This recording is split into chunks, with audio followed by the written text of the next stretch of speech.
Uttarkashi tunnel updates. सेना ने संभाली कमान, रेस्क्यू में आई नई जान, फिर भी उठ रहे लापरवाही से भरे ये 8 सवाल। उत्तराखंड के उत्तरकाशी जिले में हुए सुरंग हादसे में 41 मजदूर 2 हफ्ते से ज्यादा वक्त से फंसे हुए हैं। जिस जगह मजदूर फंसे हुए हैं वहां ना तो रोशनी है, ना ऑक्सीजन और ना ही खुली हवा। इसके बाद भी वो 41 मजदूर योद्धा की तरह हिम्मत बांधे हुए हैं, जिन्हें बचाने के लिए अब सेना ने मोर्चा संभाला हुआ है। दरअसल मजदूरों को बाहर निकालने के लिए अब सेना को बुला लिया गया है, जो मैनुअल ड्रिलिंग के जरिए रेस्क्यू करेगी। वहीं दूसरी ओर सुरंग में फंसे मजदूरों के परिजनों का सब्र अब टूटने लगा है, जिन्हें हर दूसरे दिन एक नई तारीख बताई जा रही है। उत्तरकाशी की ये सुरंग एक अनसुलझी गुत्थी बन गई है, जिसे सुलझाना तो दूर, उसके पास तक कोई पहुंच नहीं पाया है। अमेरिका से आई ऑगर मशीन फेल हो चुकी है, विदेशी एक्सपर्ट्स की हिम्मत जवाब दे चुकी है। यही वजह है कि अब सुरंग से मजदूरों को निकालने के लिए सेना को मोर्चा संभालना पड़ा है। सेना मजदूरों को कैसे बाहर निकालेगी, आइए हम आपको बताते हैं।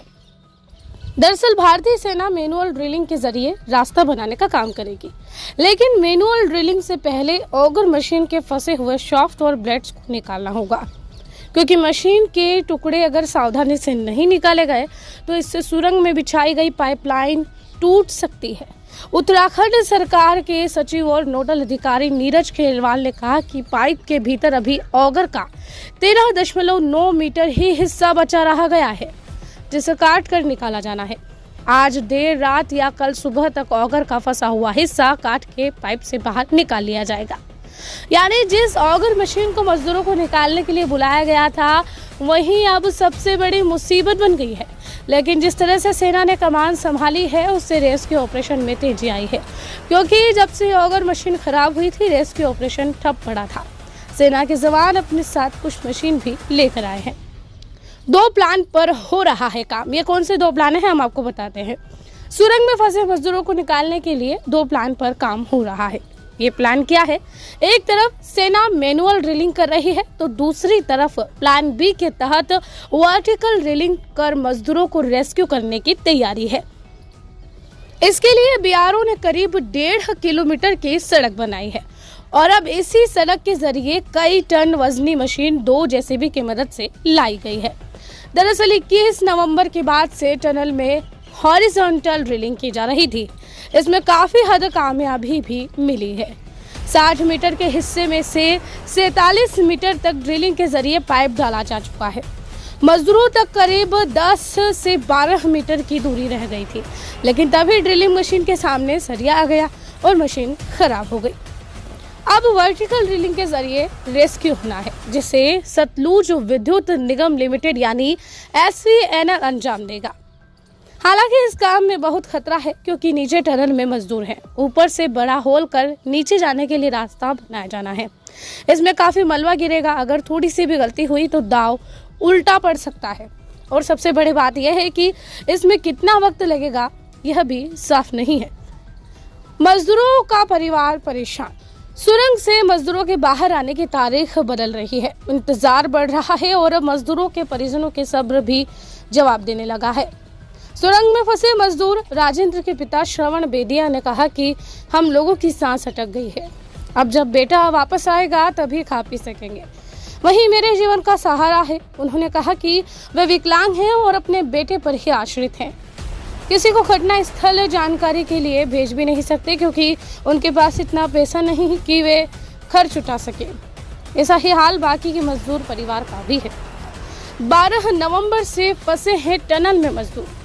दरअसल 12 नवंबर सुबह 5:30 यही वो वक्त था जब सिलक्यारा टनल ढह गई थी और 41 मजदूर सुरंग में दब गए।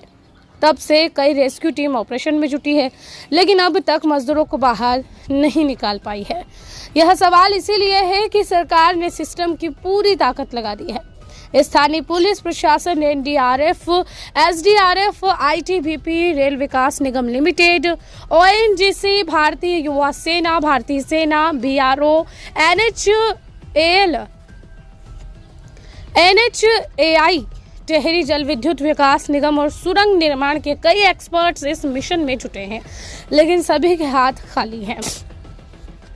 वहीं अब सवाल उठने लगे हैं कि आखिर इतने रेस्क्यू प्लान पर काम करने के बाद भी मजदूर बाहर क्यों नहीं आ पाए। वहीं कई सवाल रेस्क्यू करने के तरीके पर भी उठ रहे हैं। पहला सवाल है कि ये वर्टिकल ड्रिलिंग पहले शुरू क्यों नहीं की गई। दूसरा सवाल, ड्रिलिंग मशीनों के रिप्लेसमेंट पार्ट्स के लिए घंटों का इंतजार क्यों करना पड़ा। तीसरा सवाल, रेस्क्यू ऑपरेशन की सही प्लानिंग क्यों नहीं की गई। चौथा सवाल, बचाव की रणनीति में बार बार बदलाव क्यों हुए। पांचवा सवाल, बचाव कार्य के लिए अब भी विदेशी विशेषज्ञों और मशीनों पर निर्भर क्यों रहना पड़ रहा है।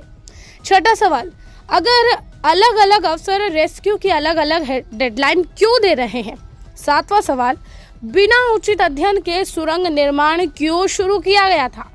आठवां सवाल, मजदूरों के परिवार को स्थिति के बारे में ठीक से जानकारी क्यों नहीं दी जा रही है। दरअसल जिसके जो दिमाग में आता है वैसे ही खड्डे खोद रहा है, जबकि टनल के अंदर की स्थिति क्या है ये तक किसी को मालूम नहीं है, जिसे समझने के लिए अब जाकर टनल के अंदर ड्रोन से मैपिंग की जा रही है। ये बात समझ आती है कि रेस्क्यू ऑपरेशन में परेशानी आ रही है। मलबे में भारी पत्थरों की वजह से ड्रिलिंग रोकनी पड़ रही है, लेकिन सवाल इस बात का है कि पहले हुए हादसों से कोई सीख क्यों नहीं ली। बड़ा सवाल बनता है। AP100 TV live bureau report.